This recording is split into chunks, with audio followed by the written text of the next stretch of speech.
शेतकऱ्याची मेहनत आमची जबाबदारी. प्रगत तंत्रज्ञानासह पिकांचे संपूर्ण संरक्षण. इडीमॅक्स बायोटेक तुमच्या शेतीचा खरा पार्टनर आहे. तसंच संध्याकाळी, दुपारी आणि संध्याकाळनंतर काय बदल होणार आहेत ही माहिती आपण घेणार आहोत. आणि त्याचबरोबर मध्यरात्री म्हणजे 14 तारखेची पहाट, 13 तारखेची मध्यरात्र काय बदल आहे, यामध्ये नवीन काय बदल झालेला आहे ती माहिती आपण या ठिकाणी घेणार आहोत. त्याचबरोबर शेवटी आपण ही माहिती घेणार आहोत की जोरदार पाऊस नेमका किती तारखेला येणार आहे. आता परंतु 13 तारखेला काय बदल झालेला आहे याची माहिती सुरुवातीला आपण विशेषतः घेणार आहोत. आता कमी दाबाचे क्षेत्र सुरुवात बघायला मिळत आहे आणि पावसाची जी शक्यता आहे ती आता हळूहळू वाढायला लागलेली आहे, आपल्याला बघायला मिळत आहे. आता या ठिकाणी सकाळी जर बघितलं तर सकाळच्या वातावरणामध्ये आपल्याला नाशिकमध्ये ढगाळ वातावरण बघायला मिळत आहे. तर नाशिकच्या त्र्यंबकेश्वर, जव्हार मोखाडा, घोटी, इगतपुरी या भागाकडून आपल्याला ढगाळ वातावरण आपल्याला या ठिकाणी बघायला मिळत आहे. सकाळच्या वातावरणामध्ये जर बघितलं तर इथे आपल्याला सकाळच्या वातावरणामध्ये एकदम सकाळी जर बघितलं तर जळगाव, चाळीसगावच्या काही भागात आपल्याला ढगाळ वातावरण बघायला मिळत आहे. आणि इकडे नाशिकच्या काही भागात सुद्धा जव्हार, मोखाडा, वाडा, घोटी, इगतपुरी ह्या साईडला आपल्याला ढगाळ वातावरण बघायला मिळत आहे. त्यानंतर सकाळच्या वातावरणामध्ये थोडासा घोटी साईडला हलक्या पावसाची शक्यता आपल्याला बघायला मिळू शकते. त्याचबरोबर इकडे लोणावळा आणि कर्जतच्या काही भागात जर बघितलं, पेन या ठिकाणी आपल्याला हलक्या पावसाची शक्यता बघायला मिळू शकते.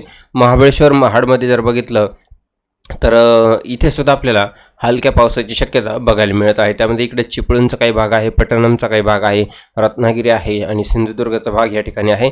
आणि दुपारनंतर विशेषतः बदल आपल्याला या ठिकाणी बघायला मिळणार आहे. तर आपण दुपारनंतर जर बघितलं तर जोरदार पाऊस आपल्याला गोव्यापासून आहे. सिंधुदुर्ग, कणकवली, राजपूर, कोल्हापूर, निपाणी, चिकोंडी तसेच गारगोटी या ठिकाणी आपल्याला थोडा मध्यम ते जोरदार पाऊस 13 तारखेला संध्याकाळच्या वातावरणामध्ये या ठिकाणी बघायला मिळत आहे. त्याचबरोबर इकडे सांगलीच्या काही भागात तासगाव आहे, इथे सुद्धा कराड आहे, विटा, मायनी इथे सुद्धा आपल्याला पावसाची शक्यता जी आहे ती आपल्याला बघायला मिळत आहे. साताऱ्याच्या सर्वत्र भागात, रत्नागिरीच्या सर्वत्र भागात आपल्याला ही पावसाची शक्यता बघायला मिळत आहे. बारामती, लोणंद, फलटण या ठिकाणी सुद्धा, वाईच्या काही भागात सुद्धा पावसाची शक्यता आपल्याला बघायला मिळत आहे. तसंच पिंपरी चिंचवड, पुण्याच्या काही भागात जर बघितलं येथे सुद्धा आपल्याला हलक्या पावसाची शक्यता संध्याकाळनंतर वातावरण या ठिकाणी होईल. ढवळपुरी, आळेफाटा, शिरूर आणि संगमेरच्या काही भागात फक्त वातावरण आपल्याला बघायला मिळणार आहे. पावसाची शक्यता एकदम कमी प्रमाणामध्ये आहे. बाकी भागांमध्ये संध्याकाळी जर बघितलं तर छत्रपती संभाजीनगर, जालना, वाशिम या ठिकाणी हलके ढगाळ वातावरण आहे, म्हणजे जोरदार ढगाळ वातावरण सुद्धा या ठिकाणी बघायला मिळत नाही. परंतु पुन्हा एकदा संध्याकाळी काय बदल होतोय तो आपण या ठिकाणी बघूया. कोल्हापूर, सांगली, रत्नागिरी, सिंधुदुर्ग, सातारा या ठिकाणी तसेच सांगोली, पंढरपूर, इंदापूर, बार्शी, कर्जत, करमाळा या ठिकाणी आपल्याला पावसाची शक्यता आहे, परंतु कमी प्रमाणामध्ये आहे. पाऊस आपल्याला सांगली, कोल्हापूर, सिंधुदुर्ग, रत्नागिरी या ठिकाणी बघायला मिळणार आहे. बाकी इतरत्र भागात आपल्याला ढगाळ वातावरण अधूनमधून बघायला मिळेल, परंतु पावसाची शक्यता फार कमी प्रमाणामध्ये आहे. हे जे वातावरण होतं हे संध्याकाळचं वातावरण या ठिकाणी आपल्याला बघायला मिळत आहे. बार्शी, धाराशिव, सोलापूर, पंढरपूर या ठिकाणी फक्त वातावरण होईल संध्याकाळी, परंतु पावसाची शक्यता कमी आहे. पाऊस आपल्याला इकडेच कोल्हापूर, सोलापूर आणि सांगलीच्या काही भागात आहे. सोलापूरमध्ये सुद्धा या ठिकाणी कमी प्रमाणामध्ये आहे. आता मध्यरात्री जर बघितलं तर आपल्याला मध्यरात्री सुद्धा पावसाची शक्यता फार कमी प्रमाणामध्ये आपल्याला वर्तविली जाणार आहे.